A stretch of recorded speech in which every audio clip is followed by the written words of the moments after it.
This episode is brought to you by Shopify. Upgrade your business with Shopify, home of the #1 checkout on the planet. Shop Pay boosts conversions up to 50%, meaning fewer carts going abandoned and more sales going cha-ching. So if you're into growing your business, get a commerce platform that's ready to sell wherever your customers are. Visit shopify.com to upgrade your selling today. Last week was our first playoff game, and my plaque psoriasis was so itchy under all my gear. Sometimes just thinking about scratching could take me out of the moment. And then my doctor told me I could get clearer skin with a pill called Otezla. Otezla apremilast is a prescription medicine used to treat adult patients with plaque psoriasis for whom phototherapy or systemic therapy is appropriate. Otezla can help you get clearer skin after just 4 months. Okay, ready for the next game.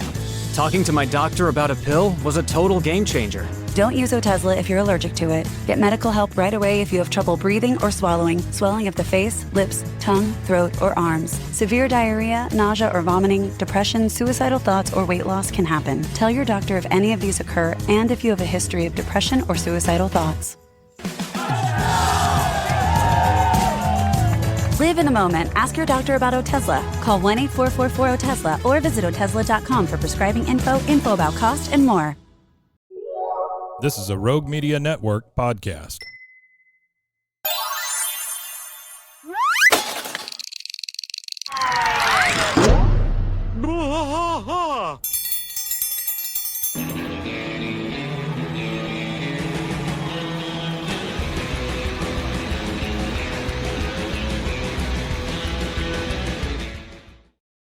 Okay, hello. Welcome to Bois, King of the Hill podcast. I am Mike, that is Rusty, and this is our second go-round at this episode. We got about 2 minutes in, and then all of a sudden things stopped on us. So we're going to try this one more time. Welcome to all of you. I hope you came back. We are all the way up to Season 7, Episode 15, or in the year of our Lord 7 ABE 06, An Officer and a Gentle Boy.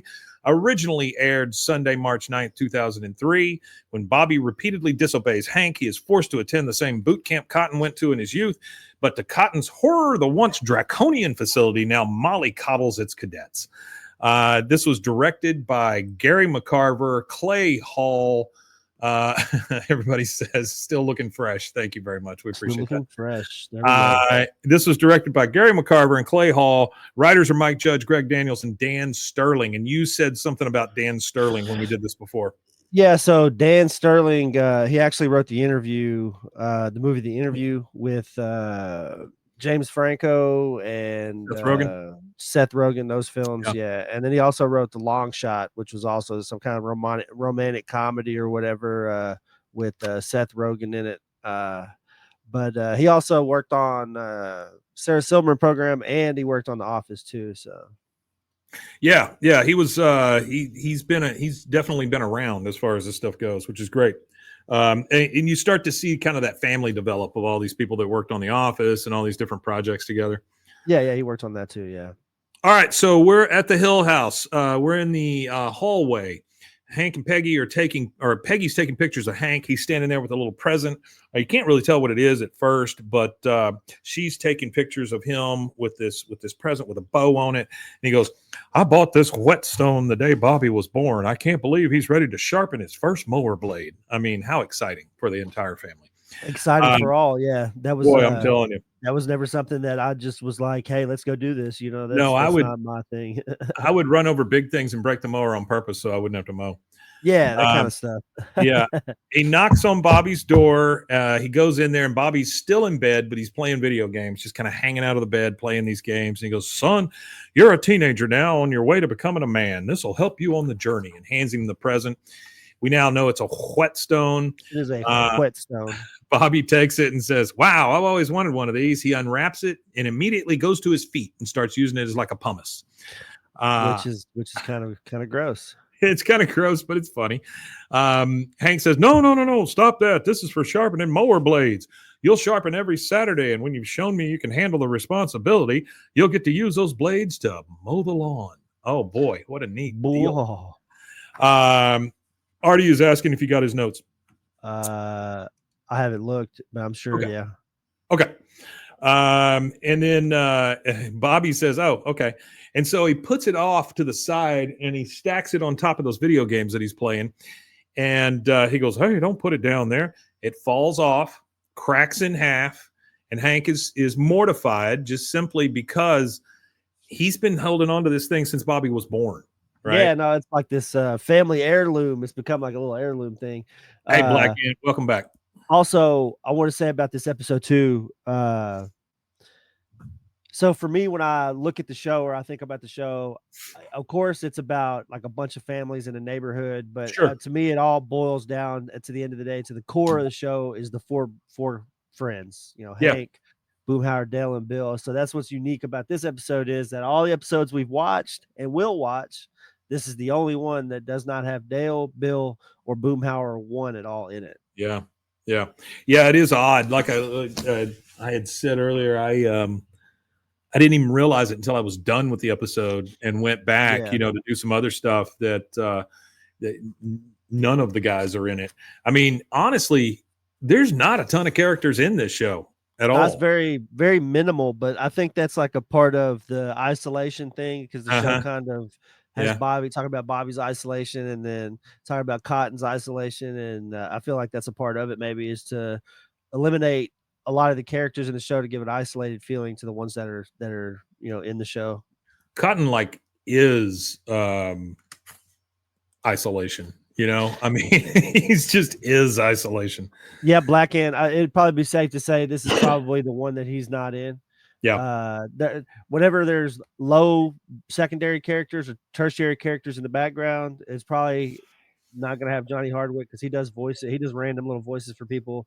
And then this doesn't have any of them in it at all anyway. So I'm pretty sure Johnny Hardwick's not in this one at all. Black Ant had asked, I know Johnny Hardwick was in every episode but one. Is this the one? And it may very well be. It may very well be the one. I'm pretty sure this is the one for sure because the only characters in this one is the Hill family, the principal, the crafts teacher, and the cadets. That's it. It's Hank, Peggy, Bobby, Cotton, Dee Dee. No, and it also doesn't have what's up, Mr. Green? It also doesn't have damn, what is her name? Luann. Well, there's no Luann. There's no neighbors. There's no anybody. I mean, it's literally just the three of them plus Cotton and then some ancillary characters, Yeah, I mean, Alexander, it's called King of the Hill. So the main focus is Hank and Peggy. But for me, like for what I visualize and from like my perspective, I see for me, the core of the show really is Hank is the king of the hill, but it's about him and his buddies. Because all the flashbacks, it's just him and his buddies. And there's always an antics going on with him and his buddies, regardless of any of the what's going on in the plot. Like regardless of any A, B, C plot, it's always got some kind of antic or something with them in it. So I don't know. That's just how I visualize the show. Yeah. So the whetstone falls and breaks in half. Bobby's like, oops, sorry. Hank is very angry about it. So he takes him outside to teach him a lesson. He says, you're going to rake the leaves until whetstone is paid off. And every Thursday, you're going to bag them and drag them to the curb so they can be picked up by Garbage Man Morehouse. And I just love the fact that that he knows the last name of the garbage man. I think that's fantastic. Yeah, I think that's funny too. He probably knows the last name of every service guy that comes to his house. Yeah. Black Ant says one of the favorite episodes. I can see that because it is it's a quick episode, which I mean, I know they're all the same length, but what you get out of this episode comes fairly quickly. Okay. Then he takes him outside to rake leaves, and he says, you're going to rake leaves until that whetstone is paid off. And every Thursday, you're going to bag them and give them to Garbage Man Morehouse. He goes, what about he just bags them? He seems to like it, Dad. He's made a career of it. He goes, start raking. So he makes him start raking. Later, he comes back out. He sees that the leaves are still on the ground. And he goes, what the Bobby? He calls him over. Bobby comes over. He steps on a rake. The rake hits him in the face, just like old Three Stooges. Yeah, the old slap stuff, Buster Keaton, all that kind of stuff. Yeah. Yeah. And Alexander wants to know what a whetstone is, because I've only been given. Okay. I'll go ahead and explain it. So sure. Explain a whetstone. A whetstone. Whet is the preceding word there. So it's whet is WHET, and stone is two words put together. So whet it means to sharpen the edge of steel, or sharpen a stone, or a knife, and then they grind it, and then they hone the blade, which honing is the folding of the blade. So like whenever you sharpen a blade, it's like this, like on the end microscopic level, it's like this, and then when you straighten and then you hone it, it makes it like that, and it makes a strong sharp surface. But it's actually formed of quartz. And in the United States, the Ouachita, however you say it, in Arkansas mountains, the mountains in Arkansas, which starts with an O, I don't know how to pronounce that. That's where they mine it all at for the United States. But you could get it in Turkey too. It's called the Turkish stone in Turkey. That's what they call it. My stone became a whetstone after my dates, says Black Hand. Nice Whoa. job. Yeah. All right. So he comes out, he steps on the rake, it hits him in the face. You know, he's always like practicing his slapstick. He goes, "Hey, I've been practicing all morning." He goes, "Oh, that's great. You're grounded until you pick up those leaves." He goes, "Oh, okay." He goes, "I mean it, mister." He goes, "Can I take the rake with me?" No. So I'm not sure why he wants to take the rake with him, unless he wants to just keep practicing. Later on, Hank comes down the hall. He's getting Bobby for dinner, and he says, he knocks on the door and says, "Dinner's ready." He goes, "Oh, in a minute. He goes, "Son, I'm sorry I had to come down so hard." And he goes inside, and you see Bobby. He's got a bunch of stuff up to his face. He goes, "I'm sorry I had to come down hard on you, but what are you doing?" He goes, "Oh, just smelling stuff." Clock radio smells like a Game Boy, but tastes like my library card. I wonder if it smells different when it's on. It's insane. I don't know why he's I don't know why he's going on. I don't know why he's sniffing everything. Next, we get to Casa Linda. Hank is over there helping. He's over there helping Cotton. He's fixing his AC. Cotton says, "So, where's Bobby? I want to talk to someone while you work." Again, very mean. Just an offhanded thing, but like, I don't want to talk to you. I want to talk to somebody else while you're working. I want to talk to somebody else. Hank says, "Oh, he's grounded. Not that he cares. He's sitting there smelling things in his room. That boy ain't right." And like we talked about, the phrase "that boy ain't right," you honestly don't hear it that much. No, it's not that common of a phrase as you would think it is. I'll do a count one day and go through and count them all. Yeah. But, I bet you it's probably less than 20 times over the whole show. He probably says it.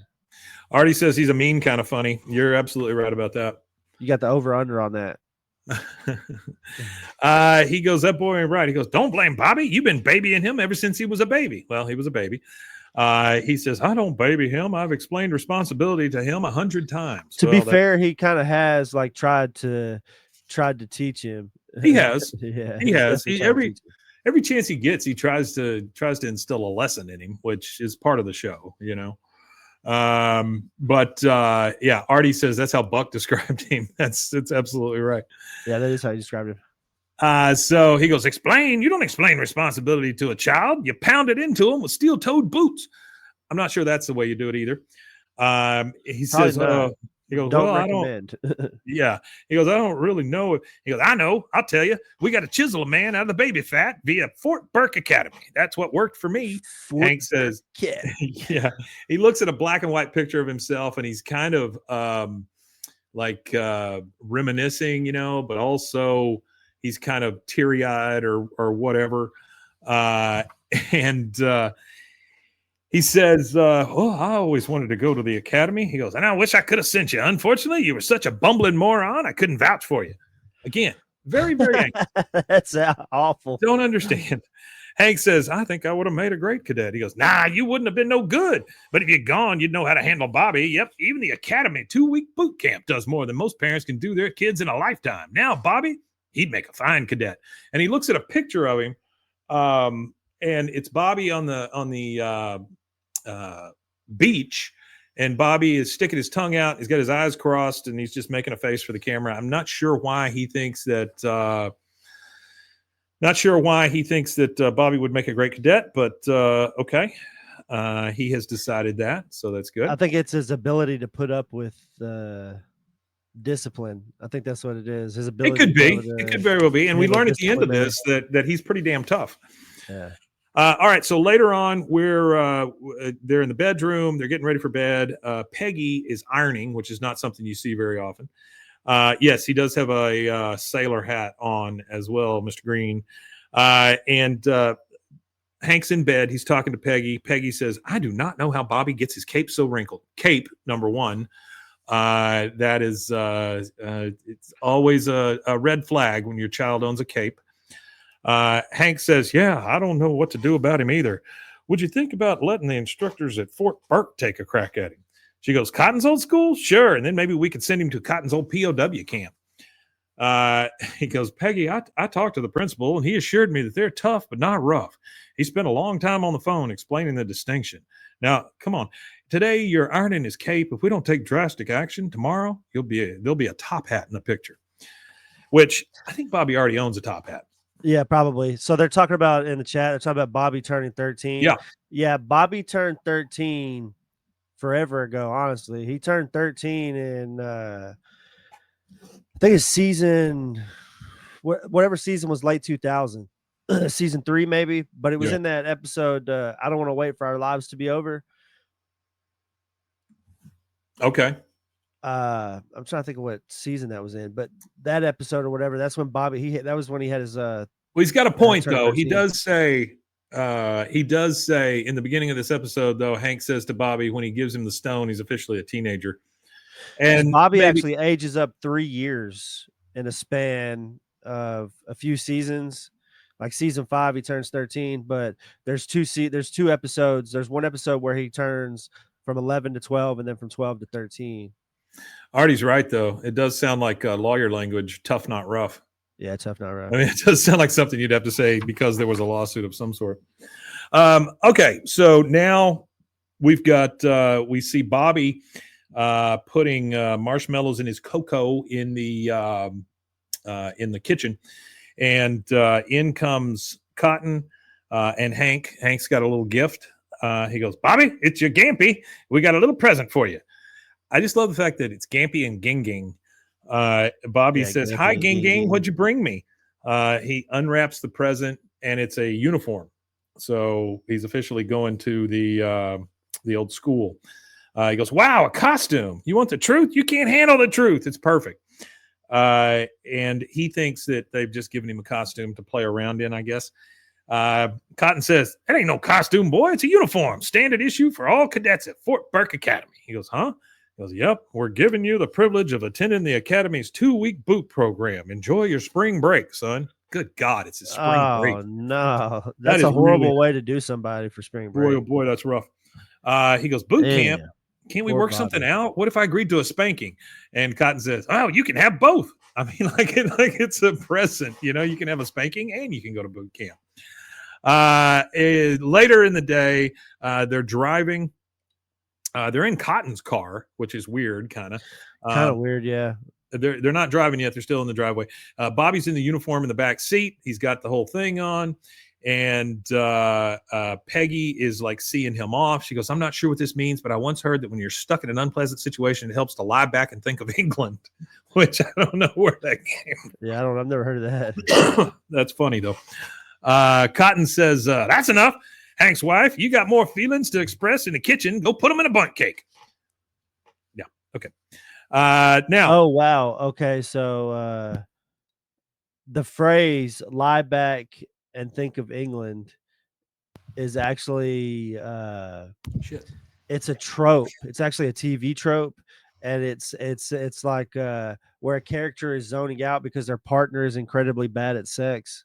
That's like that's funny that she would tell that to Bobby, but that's where that phrase comes from. Lie back and think of England is like having awful sex. That's kind of funny. So they're driving to the academy, all three of them. Bobby's in the back seat. You hear Cotton go, P diddle, and he punches Hank on the shoulder, and he turns around and goes, come on, Bobby, whenever you see a cripple plate, yell P diddle and punch your dad. A cripple plate. That is rough.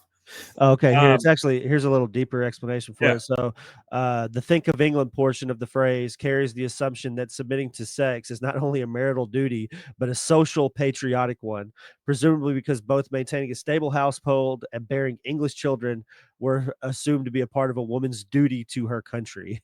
Wow, that's crazy, right? That's Yikes. insane. Where that came from. It makes it even funnier that she used it to Bobby. It makes it kind of funny that she told that to Bobby before Bobby's going off to this ROTC camp.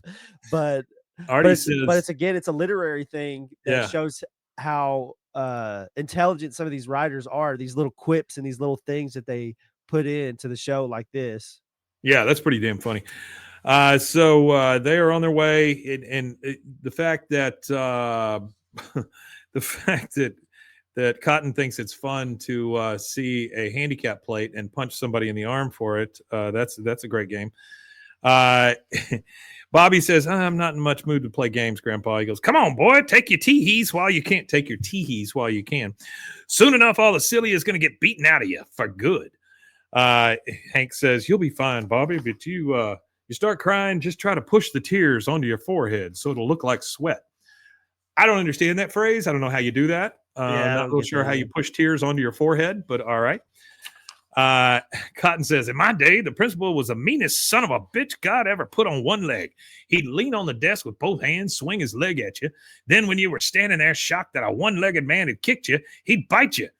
He gets one little tear that comes down, and he goes, oops, well, how you like that? Must have over-reminisced and brought out my pain water.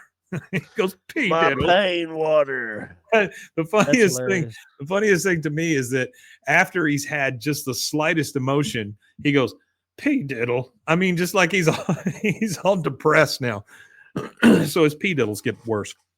They pull up at the academy. They start to get out, or they pull up at the academy, and Cotton says, there it is, boys. God, ain't it beautiful? That, my friend, is the hole. They look at, there's a, like an isolation thing over there that they would put kids in or cadets into so that they'd have to spend time in the hole, just like in, Cool Hand Luke or anything like that, where they put you in solitary and the sun is beating down on you and they try to sweat it out of you. He says, if I had a nickel for every boy that went loco in there, I'd be eating nickel soup. Nickel soup. It's a lot of nickels. Bobby says, they can put a boy in the hole. He says, no, he goes, yeah, I got to. It's hard to be willful if your will's been broken. They start to walk to the gate. He's now talking. He turns around and talks to Hank, and he says, what are you doing? He goes, well, I was planning on coming in with you guys. I thought I explained this to you 30 years ago. You ain't good enough. God almighty, he's just so rough. Hank says, well, he is rough. You ain't good enough. He said, I was just going to help Bobby he goes, you've helped enough. Starting now, Fort Burke takes over. So keep yourself and your hippie style of parenting outside the gate. They start walking towards the I think it's funny that he calls him a hippie. Like, he just takes the farthest thing from it. It's insane. They start walking towards the academy. Hank is just left outside the gate. Bobby turns around and goes, Dad. And then that is our first commercial break. And we'll take that, and we'll be right back. There it is. Look around. You can find cars like these on AutoTrader, like that car riding your tail. Or if you're tailgating right now, all those cars doubling as kitchens and living rooms are on AutoTrader too. Are you working out and listening to this ad at the same time? Well, multitasking pro, cars like the ones in the gym parking lot are for sale on AutoTrader. New cars, used cars, electric cars, maybe even flying cars. Okay, no flying cars, but as soon as they get invented, they'll be on AutoTrader. Just you wait. AutoTrader. Acura's all-new ADX, a compact SUV that isn't just built for one thing. It's precision-crafted for everything. To escape the grind with available all-wheel drive. To go with your flow with available Google built-in. Hey Google, turn it up. Okay, turning up the volume. And crafted to be heard with an available Bang & Olufsen premium sound system. The all-new Acura ADX, crafted to match your energy. Acura, precision-crafted performance. Take your vibes and go, go, go, go. Google is a trademark of Google LLC.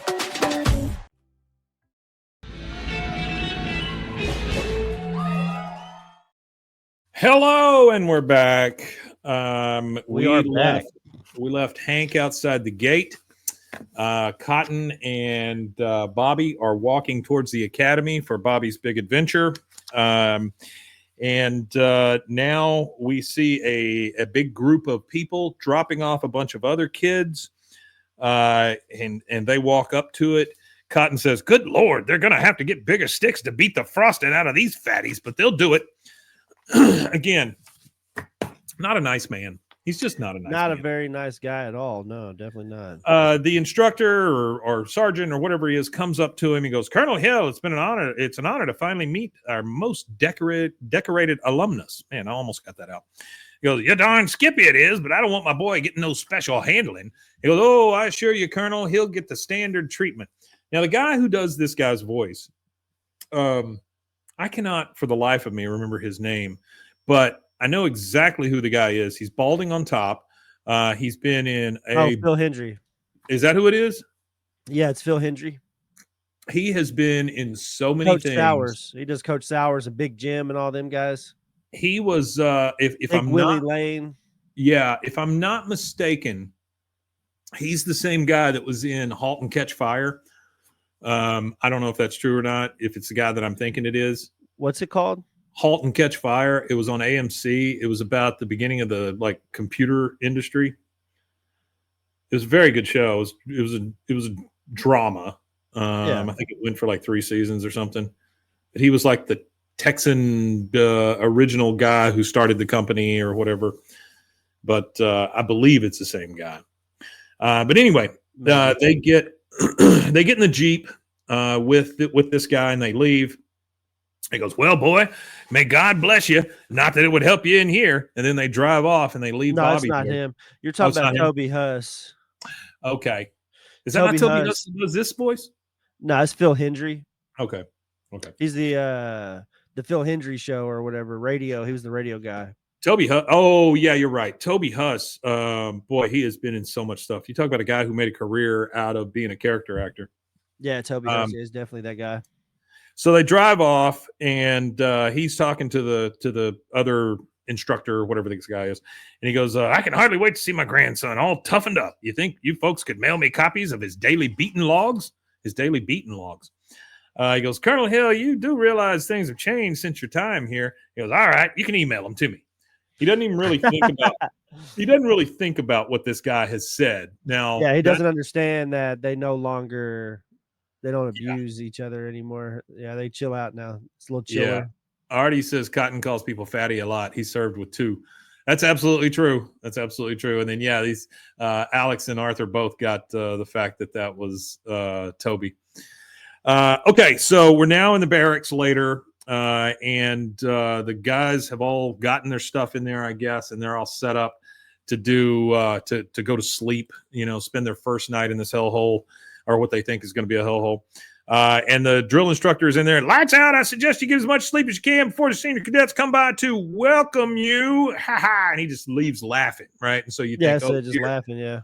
These guys don't know what they're in for. Bobby's heard all the stories. He thinks he's going to get the crap beat out of him or whatever. You hear one of the kids off in the corner go, "Oh, no, I made a code yellow." So, he pissed himself. He was so scared.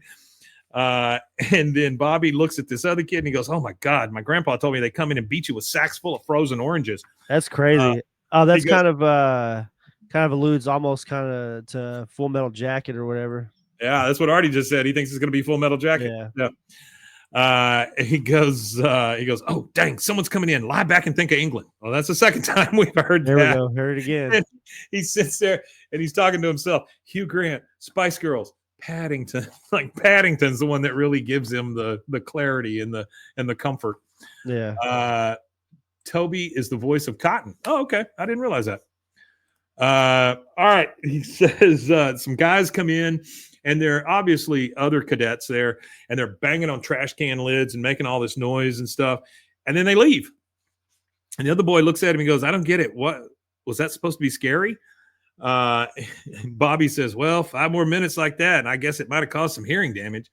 So we're starting to see the cracks in the fact that this place is not what it used to be. Not at all. Definitely not. Yeah, it's definitely not the same kind of place it always was. All right, so now we're at the Hill House in the kitchen. Peggy's sad. They're both sitting there trying to eat. You know how you kind of pick through your food as you're eating or whatever. He goes, just think, when Bobby comes home from Fort Burke, he's going to be respectful, obedient, and easy to manage. And Peggy goes, she goes, that's right, Hank, just like a little show dog. It's kind of what you sent him off to be. We're back at the academy. Say it again. No, definitely. That's what they do. They set him off because they wanted him to be groomed, I guess. Yeah, very much so. Very much so. They're back at the academy. They're in the mess hall. They're going through the line. Bobby says, my grandpa, he's saying this to another one of the kids. My grandpa says that all you get for breakfast is a spoonful of salt and some stale bread. I don't know how that was ever legal. The other cadet says, oh man, that's how they brainwash you. They starve you first. And then the chef looks at him and says, okay, plebes, move it. Crepe station closes in 5 minutes. And they look around and like there's all this wonderful, it looks like a Vegas buffet or something like that. You know, it's a real nice like mess hall. Yeah, they got crepes, for God's sakes. Crepes. All right, we go back to the Hill House, thin pancakes. We go back to the Hill House. We're at dinner. It's Peggy, Hank, and Cotton. And Hank's just like, these sure are some good peas, Peggy. What's your secret? She goes, microwave. Cotton says, I wonder if Bobby's being forced to sleep in mud or dung right now. Wait, what's today? Tuesday? Dung. And then Peggy just runs off crying because she can't imagine her kids sleeping in a bunch of feces. Yeah, that would be a little different. I can understand laying in the mud, crawling around in mud and stuff like that. I'm actually a retired ROTC cadet myself. Yeah, I did 4 years in the Navy ROTC program. But, how do you do that in high school? Do they put you in a bathtub or what?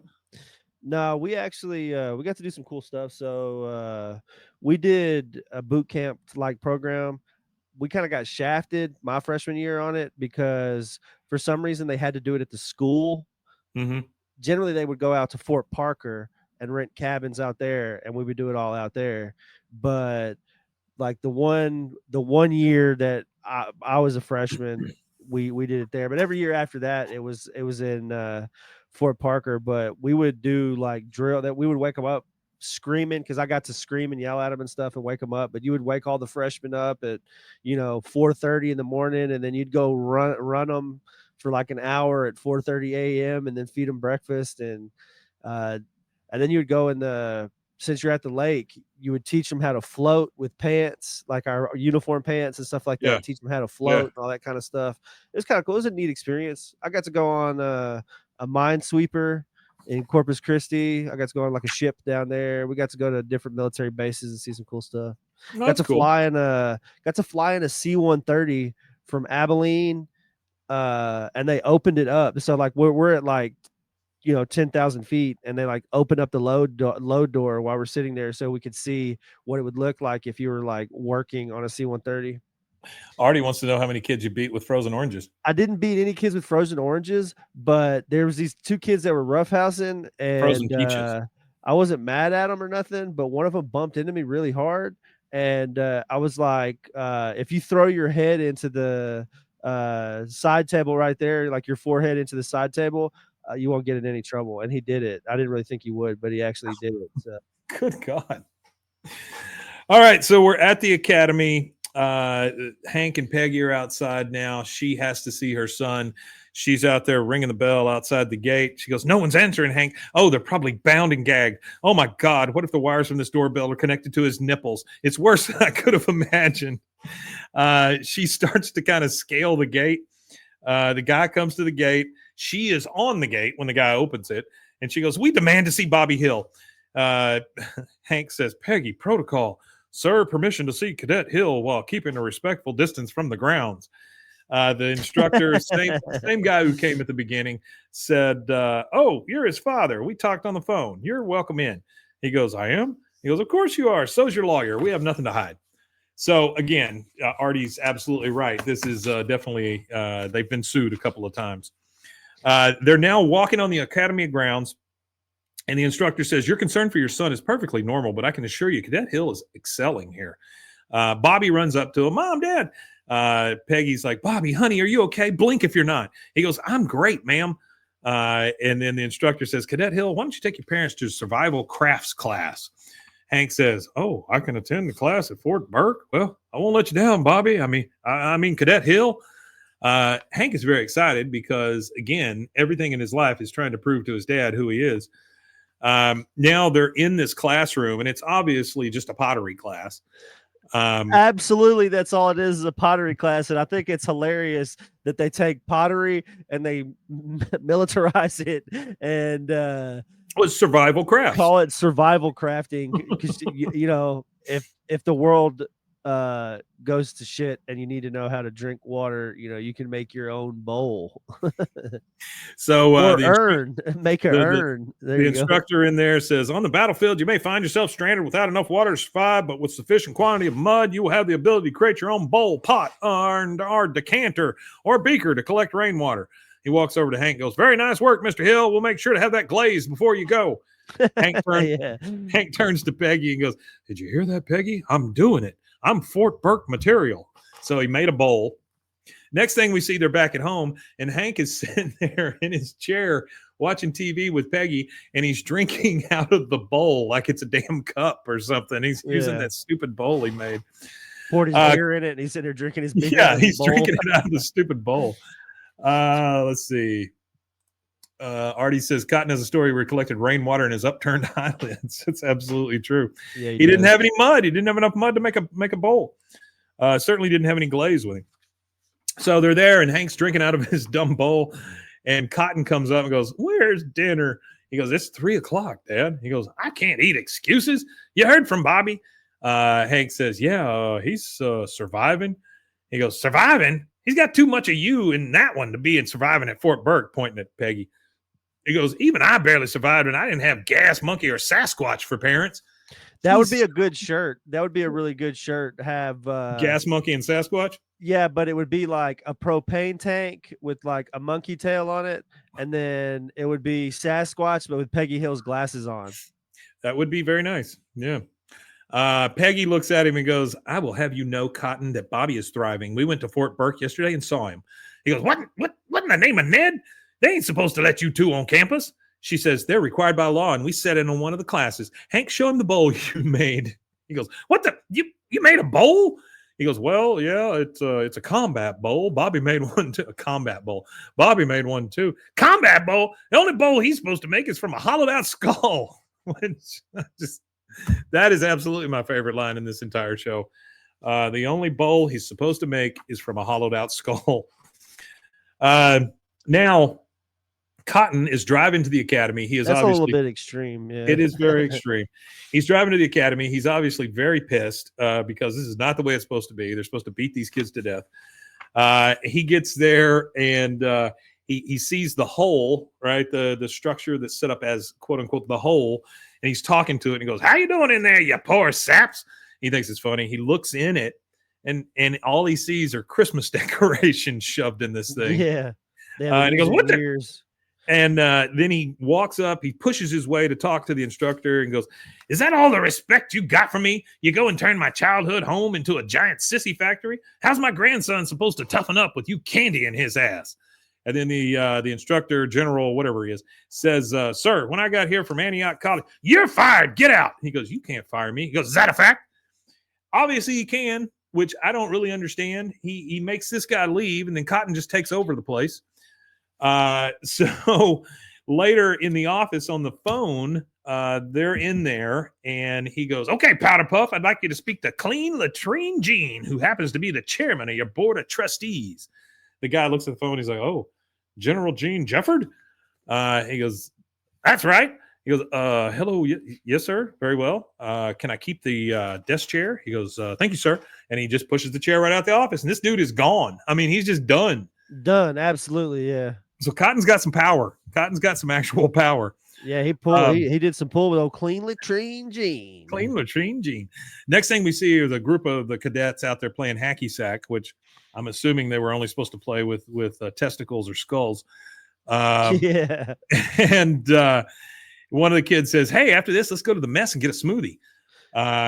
We see the bag go off to the side, or the hacky sack go off to the side. Bobby goes over to get it. He looks up, and over the hill comes this figure on a horse coming closer and closer, and then we realize that it's Cotton on a horse. Cotton Hill on a horse. Second time I've seen him on a horse. Yeah, he goes, Grandpa? And Cotton says, fall in. The previous commander was just as soft as ineffective as your parents, and your parents are not paying good money for that.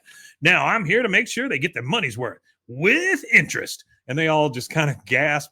Yeah, Artie, that's a good point. I do kind of want to know. Same place he got it for Bobby's birthday. Remember how he rode up on Bobby's birthday on a horse? I do want to know where Cotton gets all his horses. So he goes, all the kids gasp when they hear him talk like this. He said, there's going to be changes around here. Ain't none of you going to like it. Day is night, joy is pain, love is hate. One kid, it's just way too much for him. He just passes right out. He goes, good thinking, Private McFainty. Sleep up, because starting at 0400 hours, you don't get no more. See you at sunrise, weekies. And he gets on his horse and just rides off. And these kids are just, their mouths are wide open. They don't know what's just happened. And they're the whole afraid. World's come crumbling down. They're afraid of what's coming. That's our second commercial break. We'll take that, and we will be right back. There it is. This episode is brought to you by Progressive Insurance. Do you ever find yourself playing the budgeting game? Well, with the Name Your Price tool from Progressive, you can find options that fit your budget and potentially lower your bills. Try it at Progressive.com. Progressive Casualty Insurance Company and Affiliates. Price and coverage match limited by state law. Not available in all states. BTW FYI. Visit Nexplanon.com RN to learn about Nexplanon. It's an adjustral implant, 68 milligrams radio pain. Or ask your HCP IRL. Okay, TTYL.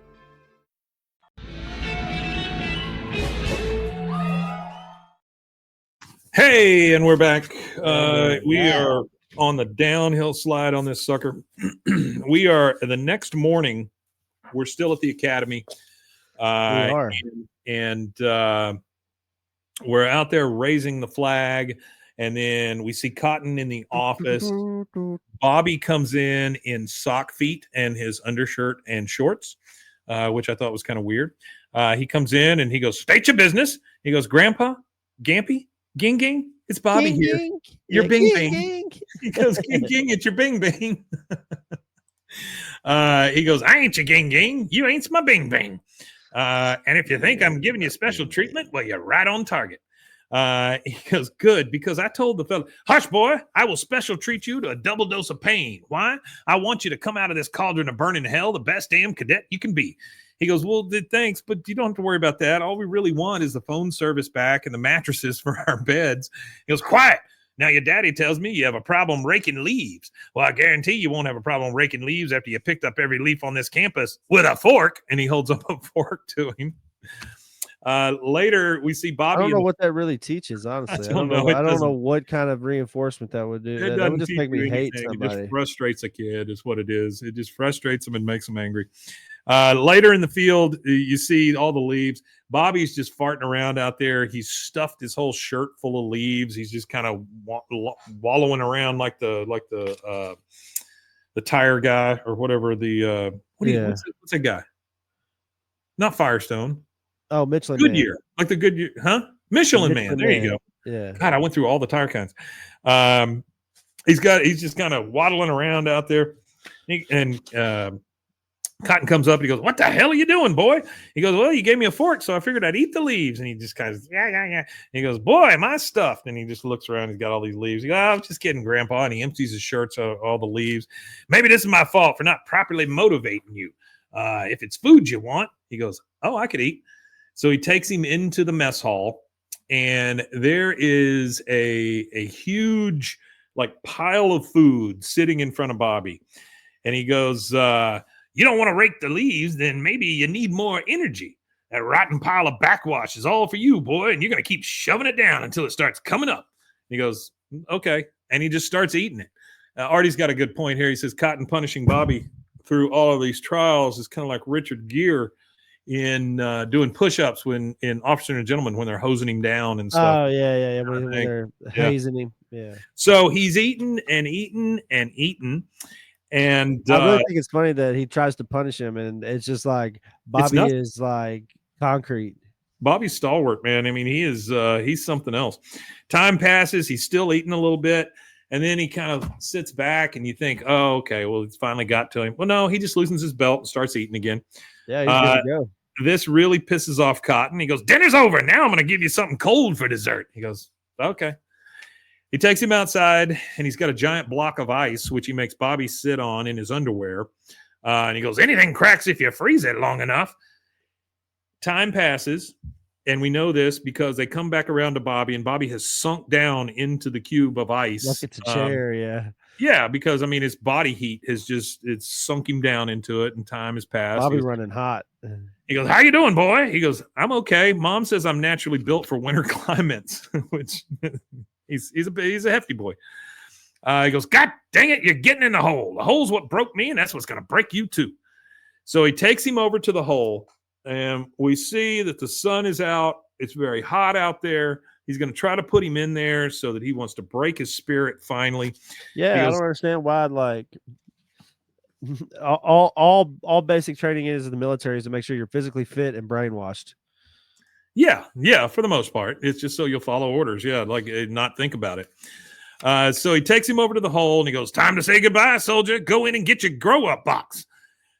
He pushes him in the box, and he goes, ging, ging. He goes, quit your still standing, start running until you hit the horizon, and slams the door and tells those kids to get the hell out of here. So they get out, and they leave him. We get this cut to Hank and Peggy sitting in the movie theater. Yeah. And we overhear, I don't know what movie they're watching, but we overhear, see, Forky, I just knew there was a better world outside the cutlery drawer. So I guess it's about knives and forks. And she looks at Hank. She's like, I wonder what Bobby's doing right now. Oh, probably having a bull session in the barracks with his new pals. They're just sitting there eating popcorn. And then it goes back to Bobby. A boy comes to check on Bobby in the hole. And he's like, Bobby, are you okay? Tap once if you're okay. And it is kind of like the silverware drawer meets Toy Story. Well, there was a spork that came to life in Toy Story, so maybe it's the same thing. But anyway, Forky. He never, and that's what their name is, Forky. But he never answers this kid, so the kid thinks that Bobby's in real trouble. He just kind of walks away, but there's really nothing the kid can do about it. We see a lot of time pass, sunset, sunrise, all that stuff. And then clearly animated. You're right, Artie. So now we're back at Casa Linda. Hank is there. He knocks on the door. Dee Dee answers. He goes, oh, hey, Dee Dee, I got the new TV guide here with all the judge shows circled like my dad likes it. Is he around? I don't know if you remember TV Guide very well, but no, I remember TV Guide for sure. I used that. Or the newspaper used to run TV Guide in Star it every Time. day. Yeah, it was called Star Time. Yeah. And I used to get that out, and I would circle the stuff that we're going to watch or whatever, or the things that I wanted to record or watch. Yeah, me too. I didn't circle it, but I would just like make a mental note. All right, I gotta be in front of the TV at this time on this day. I was either circling that or I was circling stuff in the Sears catalog. One or the other. There you go. Yeah. I was circling titties in Hustler magazines. He said, "Is he still around?" She goes, "No, Cotton's at Fort Burke." He goes, "What?" He has temporarily taken over the academy. Again, don't know how that works, but sure. He goes, oh, my God, no. He goes, yes, he is ruling with an iron fist. He threw Bobby in the hole about 3 days ago. Hank's just, whoa! He's very upset, very animated here. The next thing we see, we're at the hole with Cotton and the other cadets. Apparently, it's time to take Bobby out of the hole and check on him and see if he's broken his spirit. He goes, he ain't going to be pretty sight, boys. Humpty Dumpty's done cracked, but now we can put him back together and rebuild him as a super cadet. He goes to open it, and you see Hank drive up behind him. Now, I have a simple question here. Why does Hank get to drive on the grass at the academy just up into the middle of nowhere? Right, I don't know. Kids? Yeah, I don't know. You've got a clearly insane man with no shins who's taken over the academy, and now you're just letting a guy drive up in the grass. Yeah. I mean, it just seems it's a lawless wasteland. Yeah. It seems very inept. Anyway, Mississippi. Hank drives up, and he goes, Dad, are you crazy? Let him out. I was just fixing to. Hank goes, they open the door, and Hank's like, Bobby, Bobby, give him some air. Bobby's turned over, so you can't see whether he's nuts or whether he's in bad shape or whatever. Finally, he just kind of rolls over and goes, oh, hey, Dad. He crawls out. He does his big stretches. This is awesome, like he just got up from a big nap or whatever. And he goes, oh, well, I've tried a mattress. I've tried cement. I'm a mattress guy. I just like how he does it too. Like he's just so like, oh, I've tried cement. Oh, I'm a mattress guy. It's just so nonchalant. Like Bobby's just like, yeah, you ain't breaking me. Yeah, I don't even know that Bobby. Good nap. Thanks for the nap. Well, at this point, you don't even know if Bobby really thought about being broken or not. He's just like getting through it, you know. You almost think he's oblivious to it, but we find out that he's not. He goes, Bobby, are you okay? I mean, the kids laugh at Bobby, you know, because he made it through it and he made a joke. He goes, oh, same old, same old. And then Cotton says, I was merciless. I dropped down on him like a steam trunk full of concrete. He goes, well, you didn't budge. You didn't budge him, did you? He goes, I don't get it. What's so funny? Because I told you it wasn't easy. You didn't believe me, did you, Dad? He goes, oh, I guess he was just born a pile of mush. And Hank, again, here's your morality lesson. Here's your tie it all up with a bow. Yeah. Hank says, well, I guess you could say that, but maybe mush isn't all that bad. You keep stomping on it, but it's all give. It just stays mush. You can't build it up. You can't break it down either. In a funny way, mush kind of has the edge. Cotton kind of starts laughing. He goes, can you imagine a pile of mush in those POW camps? He goes, he would have driven them Tojos crazy. 3 days with Bobby, and they would quit the war. Bobby, you see over there drinking from a water hose now. He goes, I wish you could have seen the old Fort Burke, Hank, but I guess these days is gone. He goes, you know, Colonel, all this time I've been talking to you didn't grant me permission to speak. He goes, that's right. That's practically insubordination. You better drop down and give me 20, boy. And he goes, yes, sir. Starts doing push-ups. 3, 4. No. You're doing it wrong. Cadet, start over. You know, that whole thing, it's Hank giving his dad a very small victory. You know, he gives his dad a very, very small victory. So, I mean, it's actually kind of nice. Yeah. Again, Artie's asking the question I asked. How did he get past the gate? He just comes up and is like, hey, Dad. I mean, it's just that it's a very insecure place. I don't know that you want to send your kids there. But Bobby's with the other cadets, and this is how it ends. He says, the cadets say, how'd you do it, Bobby? How'd you survive the hole? Yeah, Arthur says Hank has to remind Cotton that he's a prick. He goes, well, I admit I started getting a little worried, but then I found some inspirational graffiti on the wall and it kept me going. And the camera pans over and it says Cotton Hill. Yeah, it says Cotton Hill 2 days. He scratched it in the cement, and then right underneath it, it says Bobby Hill 3 days. So Bobby outlasted Cotton. He's tougher than Cotton, honestly. And I don't even think, I think that once he saw that his grandpa only did 2 days, he's like, oh, you only did 2. He said, I could sleep in here for 3 like a bear. And I could probably do 5 days if you really want to go at it.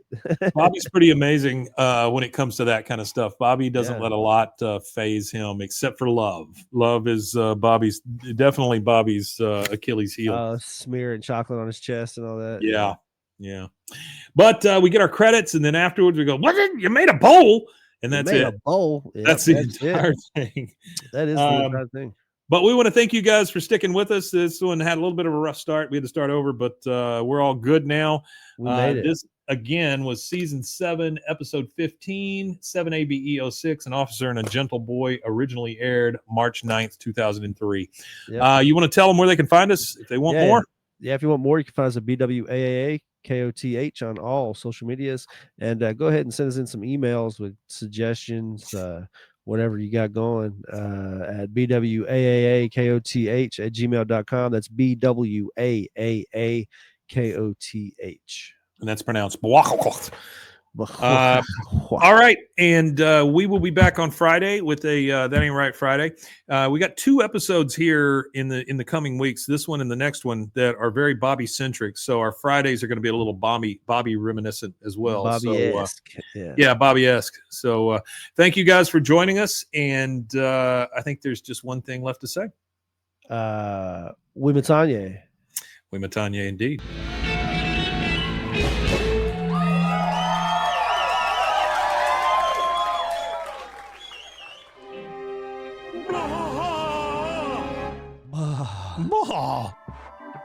This has been a Rogue Media Network production.